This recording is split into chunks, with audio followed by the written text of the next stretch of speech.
বাচ্চাদের নিরাপদ রাখা 7টি জরুরি নিয়ম। 1. একা বাইরে নয়। ছোট বাচ্চাদের কখনো একা দোকান, রাস্তা বা পার্কে পাঠাবেন না। 2. অপরিচিত মানেই না। কেউ চকলেট, খেলনা বা ঘুরতে যাওয়ার কথা বললে যাবে না, এই শিক্ষা দিন। 3. সেভ পাসওয়ার্ড রাখুন। পরিবারে একটি গোপন শব্দ ঠিক করুন। কেউ নিতে এলে সেই পাসওয়ার্ড জিজ্ঞেস করতে শেখান। 4. জরুরি তথ্য মুখস্থ।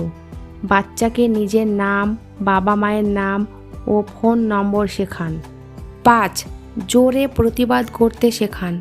বিপদে পড়লে বলবে, আমি তাকে চিনি না। এভাবে আশেপাশের মানুষকে জানাবে এবং সাহায্য চাইবে। 6. সোশ্যাল মিডিয়ায় সতর্ক থাকুন। বাচ্চার লাইভ লোকেশন বা স্কুলের তথ্য প্রকাশ্যে দেবেন না। 7. গুজব নয়, সচেতনতা ছড়ান। সন্দেহজনক কিছু দেখলে নিজে বিচার না করে পুলিশে জানান। আমাদের সন্তানের নিরাপত্তা আমাদের হাতেই। সচেতন হন, অন্যকেও সচেতন করুন।